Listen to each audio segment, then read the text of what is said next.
네, 함께 말씀 읽겠습니다. 오늘 우리에게 주신 하나님의 말씀은 빌립보서 2장 말씀입니다. 빌립보서 2장 11절 말씀을 한 절 짧은 말씀 함께 읽어보도록 하겠습니다. 다 찾으셨나요? 함께 읽겠습니다. 시작. 모든 입으로 예수 그리스도를 주라 시인하여 하나님 아버지께 영광을 돌리게 하셨느니라. 아멘. 할렐루야. 하나님이 사랑하시는 생명수임교회 청년 여러분, 지난 한 주간도 주님 안에서 승리하셨습니까? 아멘. 날마다 승리하는 저와 여러분의 삶이 되시기를 주님의 이름으로 축복합니다. 여러분, 오늘이 혹시 무슨 날인지 아십니까? 우리 아까 찬양 인도자님께서 기도 콜링할 때도 말씀하셨지만 오늘은 한국 전쟁이 있었던 날입니다. 1950년 6월 25일 새벽에 북한의 남침으로 인해서 발발한 한국 전쟁이 있었던 날인 것이죠. 여기에 대해 우리는요, 어릴 때부터 많은 것들을 배우고 들었고 했지만 실제적인 경험이 없었기에 간접적인 그런 체험만 할 뿐입니다. 그래도 이러한 간접 체험을 최대로 끌고 와 줄 수 있는 계기들을 마련하게 되는데, 그것은 바로 어떠한 것입니까? 그냥 공부할 때보다는 영화나 문화 콘텐츠를 접할 때 훨씬 더 그것들의 감정이입을 하고 더 많은 것들을 생각해보는 시간들이 되지 않나 생각해봅니다. 2013년도에 14년도에 국제시장이라는 영화가 나왔어요. 여러분 혹시 보셨어요? 국제시장. 거기에 보면 초반에 거기에 나오는 장면 중에 주인공이 아버지를 따라 배에 올라타려다가, 그러니까 흥남 철수 작전 때 그렇게 오르다가 동생의 손을 놓치는 그러한 장면이 나옵니다. 기억나시나요? 그러면서 이제 한국사에 대한 전반적인 내용들이 이제 국제시장 안에 다 들어가 있는데, 이런 문화 콘텐츠를 보다 보면요, 우리가 정말 잊어버리고 살던, 혹은 우리가 배웠지만 지식적으로 알았지만 생각해보지 못했던 그러한 부분들을 다시 한 번 더 꺼집어내서 생각해볼 수 있는 그런 계기로 우리를 초대한다라는 겁니다. 그런데 제가 그 영화를 보고 나서 얼마 뒤에 이제 교회 식당에서 밥을 먹고 있는데, 평일날이었어요. 사람들이 많이 없었고 이제 교역자들이랑 그 식당 봉사를 해주기 위해서 오신 몇몇 권사님들이 계셨습니다. 그런데 자연스럽게 이제 국제시장에 대한 이야기가 나오다가 말을 하는데, 한 권사님이 이렇게 말씀하시는 거예요. 그때 흥남철수 작전 때 내가 그 배를 타고 한국에, 그러니까는 그때는 당시에는 이제 저쪽 북쪽에 살고 계시다가 그때 피난을 오셔서 지금 여기에 정착해 살고 계시다라는 이야기를 해 보신 것이죠. 그러면서 그 당시 어떠한 상황이었는지에 대해서 막 얘기해 주시는데, 그분이 얼마나 생생하게 얘기해 주시냐면, 우리는 경험해 보지 못했지만 그분은 경험하셨으니까 정말 그것들을, 정말 그 표정 그리고 그 분위기, 그 말투, 이 모든 것들이 어제와 같이 생각난다는 투로 다 막 그것들을 이야기해 주시는 그러한 이야기를 들은 적이 있습니다. 그것을 들으면서 제가 어떠한 생각이 들었냐면, 이래서 직접 체험하느냐 혹은 간접적으로 체험하느냐가 정말 큰 차이가 있구나 하는 것을 다시 한 번 더 알게 된 것이죠. 체험과요 간접 체험은 아주 그 간극이 큽니다. 그 간극을 줄이기 위해서 굉장히 많은 시간이 필요하며, 우리가 그것들에 대해서 많이 공부를 하지만 사실 그것들은 역사적인 시간이 이미 흘러갔기 때문에 어떻게 해요? 직접적으로 체험하는 것이 불가능한 것이죠. 그러나 이 6.25는 그렇지만 우리가 이 땅 가운데 삶을 살아갈 때 우리에게 정말 체험해야 되는, 정말 우리가 경험해야 되는 가장 중요한 것, 그것은 무엇입니까? 바로 예수를 만나는 일인 줄 믿으시길 간절히 소망합니다. 할렐루야. 누군가가 여러분에게 와서 자기가 예수를 만난 일에 대해서 정말 열변을 토하고 어제와 같이 그것들을 생생히 기억나는 투로 말할지언정 그것들을 내가 경험하지 못한다면 그거는 아무런 나랑 상관없는 일들처럼 여겨질 뿐입니다. 그러나 우리가 이 시간 정말 예수를 경험하고 예수를 만나고 예수 안에 거하는 시간들이 된다면 어떻게 해요? 우리에게 그 은혜로 말미암아 우리가 만난 예수를 증거할 수 있는 증거자로 살아가는 줄 믿으시길 간절히 소망합니다. 할렐루야. 예수님께서 그것들을 가능케 하셨다는 것이에요. 오늘도 살아계셔서 역사하시는 주님께서 오늘도 우리를 인격적으로 만나시며 우리에게 찾아오는 줄 믿으시길 간절히 소망합니다. 그것들을 만나지 않는다면, 예수를 그냥 간접적으로만 체험하고 그냥 오랜 시간 동안 신앙생활을 하면서 습관처럼 했는 그 모습으로 남아버린다면, 이것은 마치 성소에 들어가서 예배를 할 때 예배에 들어오는 것이 아니라 어떻게 해요? 마당만 밟고 돌아가는 것과 마찬가지라는 거예요. 사도행전에 나오는 성전 미문에 앉아서 그냥 그 앞에서 구걸하는 거지와 같다라는 겁니다. 그 안에 은혜가 있는데, 그 안에 예배가 있는데, 그 안에 주님을 만나는 기쁨이 있는데 그것들을 누리지 못한다면 우리는 아무런 소용이 없다는 겁니다. 그렇게 우리는 오늘 직접 예수를 만나고 직접 예수를 경험하는 저와 여러분의 삶이 되시기를 주님의 이름으로 축복합니다. 할렐루야. 할렐루야. 그래서 우리가 빌립보서를 통하여서 계속해서 말씀을 나누고 은혜를 나누고 있습니다. 그죠? 벌써 네 번째 시간이고요. 첫 번째는 우리가 인사말을 나누면서 은혜와 평강에 대해서 이야기를 나눴고, 두 번째 시간에는 하나님께서 선하신 일을 시작하셨을 그분이 어떻게 해요? 마치는 그날까지 함께 하실 것이다 라는 은혜를 나눴습니다. 그리고 지난주에는 저희가 기쁨의 그 빌립보서를 함께 살펴보면서 바울의 갇힌 바 되었지만 어떻게 해요? 그 시위대를 통하여서 혹은 정말 경쟁적으로 복음을 증거하는 사람들을 통하여서 예수 그리스도가 증거되는 그것 가운데 기쁨을 누리고 있는 이 바울의 심정에 대해서 함께 은혜를 나눴습니다. 오늘은 네 번째 시간으로서 예수를 만나는, 예수를 경험하는 그러한 말씀이 오늘 우리 가운데 주어진 줄 우리가 함께 살펴보면서 은혜를 나누기를 간절히 소망합니다.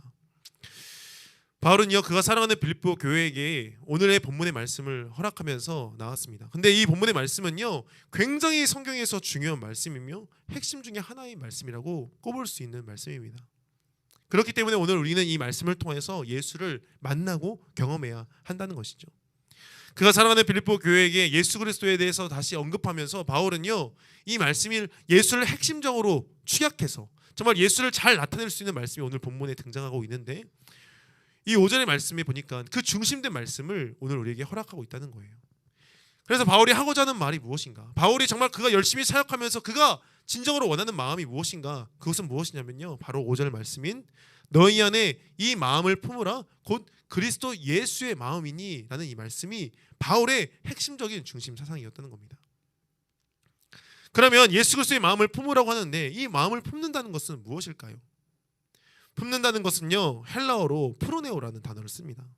그런데 이것은요, 이해하다, 느끼다, 동의하다, 마음을 한 곳으로 향하다라는 그러한 뜻을 가지고 있는데요, 이 프로네오는 그러니까 예수의 마음을 품으라 라는 것은요, 예수의 마음을 이해하고 예수의 마음을 느끼고 예수의 마음을 동의하며 어떻게 해요? 예수께 집중하는 삶, 이것이 바로 예수의 마음을 품어내는 삶이라는 거예요. 그리고 나아가 그것은요, 예수의 마음에 대한 것을 잊지 않겠다는 다짐으로 우리를 연결시키고, 또한 예수의 마음으로 살겠다는, 그분을 닮아가겠다는, 예수로 생각하고 예수로 느끼고 예수의 뜻을 살겠다는 그런 결단으로 우리를 초대하고 있다는 겁니다. 바라기로는 이 시간 우리가 함께 은혜를 나눌 때에 예수를 만나고 예수의 마음을 품는 저와 여러분의 삶이 되시기를 주님의 이름으로 축복합니다. 할렐루야. 할렐루야. 그럼 우리가 품어야 하는 예수의 마음이 무엇일까요? 간단하게 두 가지만 살펴볼게요. 두 가지만. 첫 번째로 우리가 가져야 될 예수의 마음은 바로 예수 그리스도의 겸손을 품어야 합니다. 오늘 본문은 성경에서 나오는 예수 그리스도의 겸손을 가장 간결하고 짧게 잘 표현해주고 있습니다. 우리 함께 우리 본문 앞절인 6절과 7절을 함께 읽어보겠습니다. 빌립보서 2장 6절과 7절입니다. 시작. 그는 근본 하나님의 본체시나 하나님과 동등됨을 취할 것으로 여기지 아니하시고 오히려 자기를 비워 종의 형체를 가지사 사람들과 같이 되셨고. 아멘. 여기에는 예수 그리스도의 겸손이 들어가 있는데요, 뭐라고 이야기하고 있습니까? 하나님의 본체이신 예수님께서 종의 형체의 사람들과 같이 되었다라고 말하고 있습니다. 그러니까 요한복음에서 계속해서 말하는 예수님은 하나님이시다라고 말하는 그것들을 강조하며, 또한 사도 도마가 뭐라고 고백해요? 나의 주님이시오 나의 하나님이시다라고 고백하면서 예수님 이꼬르 하나님입니다, 하나님의 본체이시다라고 이야기하고 있습니다. 그러나 그 영광스러운 하나님께서 그냥 거기에 계셔도 되지만 보좌 우편에 앉으사 영원토록 영광 받으실 그 예수께서 어떻게 해요? 겸손하게 그 권리와 권위를 포기하시고 종의 형체를 가지사 사람과 같이 되었다. 이것은요, 정말 말로 표현하기 어려운, 형언할 수 없는 사랑이라고밖에 이야기할 수 없는 것이죠. 하나님이 종이 되었다는 것을 우리가 어떻게 이해할 수 있을까요? 하나님이 종이 되었다. 바울은 이것을 더욱 극적으로 보여주기 위해서요, 단어를 동일하게 사용하는데, 여기에서 보니까 하나님의 본체 그리고 사람의 형체라고 쓰인 단어는요, 헬라어로 모르페라는 단어를 쓰고 있어요. 모르페, 본체와 형체, 동일한 단어를 사용합니다. 그래서 하나님이 종이 되신 그 갭 차이를 더욱 극명하게 보여주는 거예요. 하나님의 형상이 사람의 모습이 되었다. 하나님이 종이 되었다. 주인 대신 영원히 왕 대신 그분이 종이 되었다는 극명한 갭을 보여주고 있는 겁니다. 그래서 제가 가지고 있는 성경책 보니까요, 여러분 아마 성경책도 동일할 거예요. 거기 보니까 6절에 하나님의 하고 본체 사이에 어떻게 해요? 반가로 1번 보이세요? 반가로 1번. 그 설명을 보니까 또는 형체라고 되어 있고, 7절에 종의 형체 사이에 반가로 3번, 거기 보니까 또는 본체라고 되어 있어서 같은 단어를 쓰고 있는 것을 우리에게 알려주고 있는 것이죠. 하나님이신 예수님께서 피조물된 사람의 몸으로 오신 것은요, 가히 놀라운 일이 아닐 수 없습니다. 여러분, 권위를 포기한다, 권리를 포기한다, 이 얼마나 어려운 일입니까? 우리는 뭐 가진 것이 없으니까 이것이 정말 와닿지 않을 수 있겠지만, 내가 포기하는 거 정말 겸손하게 포기할 수 있지 생각할지 모르지만, 사실 많은 사람들은요, 욕심을 가지고 살아가기 때문에 나에게 주어진 것을 포기하는 일은 쉽지 않다는 거예요. 내가 가지고 소유하고 있는 것들, 여러분 쉽게 포기할 수 있습니까? 여러분이 가지고 있는 핸드폰 누가 달라고 하면 쉽게 줄 수 있겠어요? 절대 안 되죠. 내가 가지고 있는 모든 기득권을 다 포기한다? 이것은 너무 어려운 일입니다. 나에게 있는 지극히 작은 권리마저도 아등바등 붙들고 살며 권위를 갖고자 노력하고 부단히 노력하는 우리의 모습인데, 그걸 포기해라? 이거는 말도 안 되는 일이죠. 그런데 예수님께서는요, 하나님의 본체이신 그 권리, 하나님의 본체이신 그 놀라운 영광, 그 능력을 다 포기했다는 거예요. 그냥 작은 것도 아니고 엄청난 힘이며 그 모든 것들인데 그걸 내려놓을 수 있겠습니까? 권리란요, 뭐라고 이야기하냐면 법이 보장하고 있는 이익을 누리기 위한 법률상의 힘이에요. 법률상의 힘. 그런데 이 권리는 평안히 거저 주어지는 것이 아니라요, 싸워서 쟁취하는 것입니다. 권리를 쟁취하고자 투쟁하고 더 많은 권리를 가지려고 하고 누리려고 하는 상황 속에서 자신의 권리를 스스로 포기한다는 것은요, 굉장히 어려운 일이라는 것이죠. 왜요? 내가 갖고자 정말 열심히 노력했는데, 그것을 쟁취했는데 포기하라니. 마치 어린 시절 이런 거예요. 부모님에게 요청하는 것이 있어서 그것들을 정말 얻고자 칭찬 스티커도 모으고 열심히 막 청소도 하고 말도 잘 들었는데 부모님한테 그걸 얻었단 말이에요. 내 사랑하는 내 동생이 그걸 달래. 줄 수 있겠어요? 마치 이런 거와 마찬가지인 거죠. 포기하기 힘듭니다. 근데 여기에 대해서 미국의 유명한 전도자였던 헨리 비처 목사는요, 이렇게 말합니다. 이 세상에서 우리가 취하는 것이 아니라 포기하는 것이 우리를 부자로 만듭니다. 어떠한 부자? 기쁨의 부자, 충만한 부자로 우리를 만든다는 거예요. 이는 주는 자가 받는 자보다 복이 있고, 겸손하게 낮아질 때 높아지고, 비워야 채워지고, 죽고자 할 때 살고, 잃을 때 얻는다는 위대한 역설에 기초한 신앙의 원리를 붙들어야 가능한 일이라는 겁니다. 예수님은요, 십자가에서 자신의 모든 권리를 포기하심으로 말미암아 온 인류를 구원의 길로 인도하신 줄 믿으시길 간절히 소망합니다. 할렐루야. 그래서 그것이 가장 부유한 삶이라는 것을 우리 가운데 보여주셨다는 것입니다. 다윗은요, 사무엘하 6장에 보니까 그도 이 모든 권리를 포기한 모습을 보여주는데, 법궤가 자신의 성으로 들어오는 것을 다윗이 막 목도하게 돼요. 굉장히 오랜 시간 걸려서 그 법궤가 다시 하나님의 법궤가 회복되는 그 자리에서 다윗은 어떻게 합니까? 기뻐 춤을 추며 찬양하는 모습을 보여주는 거죠. 그럴 때 자신의 바지가 내려가는 것 줄도 모르고 하나님 앞에서 막 기뻐합니다. 많은 사람들이 그것들을 보면서, 아니 어떻게 왕이, 한 나라의 임금이 바지가 벗겨지는 것도 모르고 저렇게 기뻐할 수 있는가? 채통을 지키지 못한다 여길 수 있습니다. 실제적으로 그의 아내인 미갈은요, 이스라엘의 왕이 방탕하여 염치 없이 자신의 몸을 드러냈다고 조롱하며 말했어요. 그러자 다윗이 미갈에게 무엇을 하고 얘기하는 줄 아십니까? 제가 읽어드릴게요. 21절과 22절에 이렇게 이야기합니다. 다윗이 미갈에게 이르되, 이는 여호와 앞에서 한 것이라. 너의 사람들 앞에서 한 것이 아니라 여호와 앞에서 한 것이라. 그가 내 아버지와 그의 온 집을 버리고 나를 택하사 나를 여호와의 백성 이스라엘의 주권자로 삼으셨으니 내가 여호와 앞에서 뛰놀리라. 내가 이보다 더 낮아져서 스스로 천하게 보일지라도 내가 말한 바 계집종에는 내가 높임을 받으리라 한지라. 아멘. 우리가 겸손하기 위해선 다윗과 같이 늘 하나님 앞에 서 있다는 마음을 가지고 삶을 살아야 하는 겁니다. 아, 예수 그리스도의 겸손이 어떻게 그 가운데 있을 수 있는가? 지극히 높으신 하나님 앞에 섰을 때 그 겸손을 취할 수 있는 줄 믿으시길 간절히 소망합니다. 왜요? 하나님 앞에 서면요, 그 어떠한 것도, 어떠한 권위도, 어떠한 권력도 다 작아 보일 수밖에 없는 것이죠. 하나님께서 허락하시는 은혜가 너무나 크다는 것을 알게 된다면, 하나님께서 우리 가운데 허락하시는 그 축복이 너무나 놀랍다는 것을 알게 된다면 우리는 그것들을 포기할 수 있는 거예요. 마치 이런 거죠. 어릴 때 보면요, 어른들이 애들 가지고 장난친다고 애들한테 막 이런 걸 해요. 애들이 이제 동전 2개를 200원을 가지고 있으면 내가 1000원짜리 하나 줄 테니까 200원짜리 줘라, 이렇게 말을 합니다. 그럼 애들 어떻게 해요? 애들은 모르니까 절대 뺏기지 않습니다. 왜? 2개가 더 좋은 줄 알고. 근데 그것을 아는 친구들은, 나이가 조금 들어서 1000원의 가치가 더 크다는 것을 알게 된 친구들은 어떻게 해요? 바로 자신이 가지고 있는 2개를 드리고 1000원을 받게 되는 거죠. 이와 마찬가지라는 거예요. 하나님의 놀라운 축복을 알게 된 자들은요, 자신의 있는 것들을 다 포기하고 겸손의 자리로 나아갈 수 있게 될 줄 믿습니다. 우리가 포기하고 비워내는 것은요, 더 큰 하나님의 은혜를 받을 수 있는 자리를 마련하는 겁니다. 우리가 겸손의 자리로 내려가는 것은 하나님께서 우리 가운데 놀라운 축복을 부어주실 그 자리를 마련하는 줄 믿으시길 간절히 소망합니다.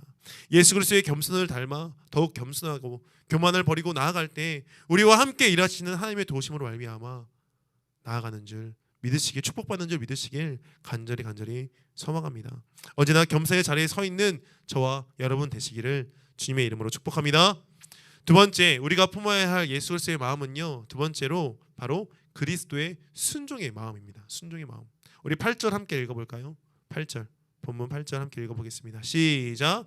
사람의 모양으로 나타나사 자기를 낮추시고 죽기까지 복종하셨으니 곧 십자가에 죽으심이라. 아멘.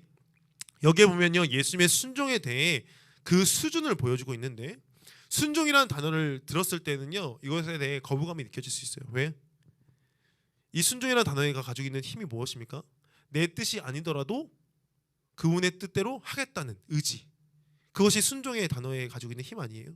그런데 예수님은요, 거기에 수준을 뛰어넘어서 더 나은 수준, 어떻게 해요? 복종. 복종은요, 순종보다 훨씬 더 높은 위치에 있는 순종의 모습을 보여주고 있는 것이죠. 그냥 어떠한 일에 대해서 들어주고 명령을 따라 살아가는 것에 그치지 않고 어떤 것에 복종한다고 말하고 있어요? 죽기까지 복종하셨다. 할렐루야, 할렐루야. 십자가를 지시기까지 순종하신 예수님의 모습을 보여주고 있는 겁니다. 군대를 가면 여러분 명령을 따라 움직입니다. 이것을 우리가 무엇이라고 얘기하냐면 상명하복이라고 얘기해요. 상명하복. 뭐예요? 상관의 말에, 상령의 명령에 아랫사람들은 복종한다. 그런데 군대를 가면요, 그래서 많이 듣는 것이 뭐예요? 까라면 까야지. 내가 이해되지 않아도 까라면 까야지 라고 말하며 일을 합니다. 그런데 한번 생각해 보세요. 아무리 그래도요, 군대는 사람 사는 곳이라 상식적인 수준 안에서 명령이 이루어져요. 일에 대한, 업무에 대한 것이라든지 혹은 전술에 대한 것이라든지 이런 것들에 대한 업무가 내려졌을 때에는 명령들을 그냥 받아들이지만, 만약에 내가 수치심을 불러 일으킬 만한 것들이라든지 내가 생명을 내어줘야 되는 것들, 거기에 명령에 순종할까요, 안 할까요? 아무런 이유 없이 갑자기 말하라고 하면, 그렇게 하라고 하면 할까요, 안 할까요? 안 한다는 거죠. 그러나 예수님께서는요, 그냥 하나님의 말씀에 순종하신 거예요. 자신의 생각과 자신의 의지와 하나님의 의지가 다를지언정, 내가 너무나 극심한 고통 가운데 생명을 잃어버리는 그 가운데 나아갈지언정 그 말씀에 순종하며 나아가신 겁니다. 우리가 이렇게 생각할 수 있습니다. 그분이 예수님이니까 당연하지, 하나님의 본체이시니까 당연하지. 그러나 그런 것이 아니라 예수님께서 요한복음에 어떻게 기도하십니까? 이 잔을 내게서 옮겨달라 기도하고 있지 않습니까? 그러면 마음이 있음에도 불구하고 나의 뜻대로, 나의 원대로 되지 말고 하나님의 뜻대로 하시옵소서라는 기도로 마무리하는 것을 우리는 볼 수 있다는 것이죠. 그리고 그분의 순종이 우리를 살리고 구원해내었다라는 겁니다. 그렇게 순종하신 예수님께서, 죽기까지 복종하신 예수님께서 나아갈 때 하나님께서는 그에게 부활의 생명을 허락하시고 예수 그리스도께서 지금도 영원히 하나님의 보좌 우편에 앉으게 해서 역사하시는 줄 우리에게 보여주셨다는 것이죠. 다시 말해서 하나님의 부르심에 순종한 삶은요, 당장에는 모든 것을 잃어버린 것처럼 보이고 목숨을 내어놓은 것처럼 보이지만 하나님의 놀라운 축복으로 회복될 줄 믿으시길 간절히 소망합니다. 할렐루야. 오늘 우리에게 그 마음을 품으라고 말씀하신 거예요. 죽기까지 순종하는 예수 그리스도의 순종이 저와 여러분 가운데 있기를 하나님께서는 원하고 계시는 겁니다. 손해보는 것 같고 미련한 일처럼 보이지만 결국 하나님의 은혜로 말미암아 우리를 채우시고 우리를 충만케 하는 줄 믿으시길 간절히 소망합니다. 할렐루야. 예수님은요 스스로 겸손해지셨고 하나님의 뜻에 순종하셨습니다. 이 말은 무슨 말이냐면 예수 그리스도의 겸손과 예수 그리스도의 순종은요 결국 예수님의 마음과 하나님의 마음이 일치했다는 것을 말해주고 있습니다. 오늘 우리에게 하나님의 예수 그리스도의 마음을 품으라는 것은요 결국엔 우리로 하여금 어떻게 해요? 우리의 의지와 하나님의 뜻이 하나 되는 그 모습 가운데 나아가야 할 줄 믿습니다. 할렐루야. 이 땅 가운데 삶을 살아갈 때 하나님의 뜻이 무엇인지 분별하며 하나님께서 우리에게 원하시고 요청하는 것이 무엇인지를 우리가 지혜롭게 밝히 알아 살아가는 모습이 되기를 간절히 소망합니다. 그것이 바로 예수 그리스도의 심장, 예수 그리스도의 마음으로 살아가는 자의 모습입니다. 이 겸손과 순종은요 결국 우리로 하여금 영광의 날들을 보게 할 줄 믿습니다. 예수님의 이름이 영광스럽게 이 땅의 만민들이 인정하는 그날을 우리는 보게 될 줄 믿습니다. 이 말씀이 우리에게 겸손과 순종으로 나아가는 것에 그치는 것이 아니라 어디로 연결됩니까? 어디로 귀결됩니까? 오늘 우리의 본문의 말씀 다시 한번 읽어보겠습니다. 11절 말씀 시작. 모든 입으로 예수 그리스도를 주라 시인하여 하나님 아버지께 영광을 돌리게 하셨느니라. 아멘. 그 겸손이 그 순종이 그냥 다 내어주는 것으로 그치는 것이 아니라 어떻게 해요? 정말 낮은 자리 가운데 하나님이셨던 그분이 가장 낮은 자리 가운데 나와서 순종하셨더니 겸손하셨더니 어떻게 해요? 역전시키는 놀라운 은혜를 우리에게 보여줬다는 것이죠. 이것이 바로 그리스도의 삶입니다. 우리가 이 땅 가운데 삶을 살아갈 때 가장 낮은 자리 가운데 나아가면 많은 손해와 많은 어려움이 있을지도 모릅니다. 다 포기해야 되는 그 모습이 쉽지 않을 수도 있습니다. 그러나 역전시키는 하나님의 놀라운 은혜가 저와 여러분 가운데 있는 줄 믿으시길 간절히 소망합니다. 여기에서 보면 11절에 이렇게 말해요. 입으로 예수 그리스도를 주라 시인하였다. 이 주라는 단어는요 헬라어로 퀴리오스라고 말하는데 이는 이 주라는 단어는요 당시에 로마의 황제에게만 사용되는 단어예요. 다시 말해서 하나님의 본체이셨던 그 예수님께서 이 땅 가운데 사람의 종의 형체로 모습으로 오셔서 가장 낮은 자리 가운데 있어 구원의 역사를 이뤄내셨더니 어떻게 해요? 당시 사람들이 생각했을 때 가장 높은 이름 로마 황제, 가장 그 당시에 사람들이 가장 말할 수 있는 칭찬, 가장 높은 평안할 수 있는 표현 로마의 황제라는 주라는 표현을 모든 사람들이 하게 될 것이라고 말하고 있습니다. 사랑하는 생명수임교회 청년 여러분, 주님께서 우리 가운데 함께하사 그분의 이름이 영광받는 삶을 살아내는 저와 여러분 되기를 간절히 소망합니다. 할렐루야. 주님과 함께 낮은 곳을 향해 나아갈 때 우리를 통하여 하나님께서 영광 받으실 줄 믿습니다. 할렐루야. 우리 가운데 주어진 모든 과제들 가운데 소망을 가지고 살아나며 정말 그 가운데 주 예수 그리스도의 겸손과 순종으로 말미암아 승리하는 저와 여러분의 삶이 되기를 주님의 이름으로 축복합니다. 우리 시간 함께 기도하기를 간절히 소망합니다. 기도하실 때 오직 내 안에 예수만 살기를 소망합니다. 오직 우리 안에 예수 그리스도의 마음을 품고 살기를 간절히 원합니다. 예수를 이해하고 예수를 느끼고 예수께 집중하며 예수의 뜻 가운데 삶을 살기를 간절히 소망합니다. 주 아버지 함께하여 주시어서 예수 그리스도의 겸손을 따라 우리가 낮은 곳을 향해 나아갈 수 있도록 허락하여 주시옵시고 죽기까지 복종하셨던 예수의 순종을 닮아 하나님의 말씀 가운데 삶을 살아갈 수 있도록 아버지 허락하여 주시옵소서라고 간절한 마음 가지고 함께 기도하며 나가도록 하겠습니다. 기도하시겠습니다. 사랑해 주셔서 감사합니다. 지금 기도 우리 가운데 은혜를 허락하여 주시어서 예수의 심장을 살게 하여 주시옵소서. 예수의 마음으로 말미암아 나아갈 수 있도록 그 마음을 품고 살게 하여 주시옵소서. 하나님의 본체이신 예수님께서 이 땅 가운데 종의 형체를 가지사 사랑의 영으로 이 땅 가운데 오시고 많은 고통과 정말 배고픔과 굶주림과 아버지의 아픔과 고통을 감내하며 아버지의 십자가를 향해 나아가시는 모습들을 우리가 기억합니다. 주 아버지 함께하여 주셔서 하나님의 영광을 바라보게 하여 주시옵시고 예수를 통하여 구원의 역사를 이루신 줄 아버지 우리가 믿음으로 말미암아 고백할 수 있도록 허락하여 주시어서 하나님께서 아버지 겸손하여 나의 심같이 우리도 겸손하게 이 땅 가운데 삶을 살아갈 수 있도록 아버지 아버지 허락하여 주옵시고 인도하여 주옵소서. 다윗과 같이 하나님 앞에 늘 서 있는 자가 되길 간절히 원합니다. 아버지 늘 하나님께서 우리 가운데 함께 하시사 아버지 정말 우리를 불 가운데 함께 지켜주시옵시고 불 가운데 시달따라도 우리를 지켜주시고 보호하시는 놀라우신 지혜의 그 뜻을 아버지 발견케 하여 주셔서 하나님의 은혜로 말미암아 삶을 살게 하시고 아버지의 은혜로 말미암아 다시 한번 나아갈 수 있도록 하여 주셔서 우리에게 충만케 채우시는 축복 가운데 우리 나아갈 수 있도록 아버지 우리를 붙들어 주시옵소서. 아버지 또 간절히 소망하는 것은 아버지 정말 주님의 그 순종이 우리 가운데 있기를 간절히 원합니다. 내 뜻과 다를지언정 아버지 내 마음에 합하지 않을지언정 아버지 그럼에도 불구하고 하나님의 뜻이 무엇인지 분별된다며 그 지혜 가운데 거한다며 아버지 우리가 주님의 뜻 가운데 나아갈 수 있도록 허락하여 주시옵시고 모든 갈등을 그쳐지게 하여 주시옵시고 모든 걱정과 근심이 그쳐지게 하여 주시옵시고 오직 하나님과의 영광받는 삶을 살아낼 수 있도록 아버지 허락하여 주시옵소서. 예수의 마음으로 나아가게 하여 주시옵소서. 죄에 살아가는 청년들을 붙들어 주시옵소서. 아버지 우리 안에 예수의 이름으로 말미암아 아버지 나아가 영광받는 자리가 되 서기를 간절히 원합니다. 아버지 예수의 이름을 높이 들며 이 땅 가운데 승리의 깃발을 높이 들고 삶을 살기 간절히 소망합니다. 모든 입들이 주를 주라 아버지 시인하며 나아갈 수 있도록 허락하여 주시옵시고 아버지 우리의 지금의 삶을 통하여서 그들이 예수를 인정하며 나아갈 수 있도록 아버지 우리를 사용하여 주시옵소서. 아버지 허락하여 주시옵시고 아버지 인도하여 주시옵소서.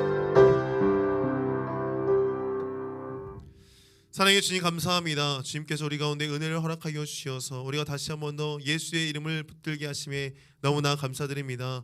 아버지 우리가 예수의 마음을 품고 살기를 간절히 원합니다. 우리가 예수의 심장으로 나아가 삶을 살기를 간절히 소망합니다. 주 아버지 함께하여 주시어서 무엇보다도 예수 그리스도께서 정말 자신의 모든 권위와 권리를 포기하시며 하나님의 정말 놀라우신 역사 가운데 사용되셨던 것처럼 우리도 늘 교만과 정말 우리를 자만했던 모습들을 다 버려두린 채 겸손하게 주님을 따라 나아갈 수 있도록 아버지 허락하여 주시옵시고 인도하여 주시옵소서. 우리가 다윗과 같이 주님 앞에 서 있기를 간절히 소망합니다. 하나님께서 베풀어 주실 놀라우신 은혜를 바라보며 우리의 모든 이 땅 가운데 썩어 없어질 것들을 포기하며 살기를 간절히 소망하오니 주 아버지 함께하여 주시어서 놀라운 축복으로 우리의 삶을 채워주시옵시고 낮은 자리를 향해 나아가는 우리의 걸음 될 수 있도록 아버지 허락하여 주시옵소서. 또한 간절히 소망하기로는 우리가 정말 주 예수 그리스도의 놀라우신 순종 가운데 우리가 동참하기를 간절히 원하오니 정말 내가 죽는 것도 예수 그리스도와 사는 것도 예수 그리스도와 함께할 수 있도록 허락하여 주시어서 아버지의 뜻이 우리의 삶 가운데 이루어지는 놀라운 역사가 있을 수 있도록 아버지 허락하여 주시옵소서. 그래서 우리가 이 땅 가운데 증거되어서 우리의 삶을 통하여서 모든 사람들이 예수를 인정할 수밖에 없게 하여 주시옵시고 그들이 입술로 주님을 주라 고백하며 나아가는 우리의 삶이 될 수 있도록 허락하여 주시어서 귀하게 사용받는 그 자리 가운데 하나님만이 영광받는 그러한 삶이 될 수 있도록 아버지 허락하여 주시옵시고 인도하여 주시옵소서. 이제는 이 땅의 모든 왕 중에 왕 되신 만왕의 왕 되신 예수 그리스도의 놀라우신 은혜와 우리를 하여금 겸손과 순종을 따라 살게 하시는 하나님의 아버지의 크신 말씀과 또한 성령을 통해 우리 가운데 다시 한 번 더 짐을 붙들게 하시고 주의 심장과 주의 마음을 품게 하시는 성령님의 감화 감동 교통 역사 축복하신 은혜가 오늘 이 자리 가운데 모여 예수의 마음을 품고 살기를 소망하며 나아가는 청년들 머리머리 위에와 이들의 결단과 이들의 수고와 이들의 헌신 위에 또한 우리 가운데 온라인으로 예배하며 함께 참여하지 못하는 청년들 위해 각자의 바쁜 삶 가운데 군에 가 있고 정말 멀리 떨어져 있는 모든 사랑하는 청년들 머리머리 위에 이제부터 영원토록 함께 하시기를 간절히 축원하옵나이다. 아멘. 아멘. 주님 감사합니다. 아멘. 주님 감사합니다.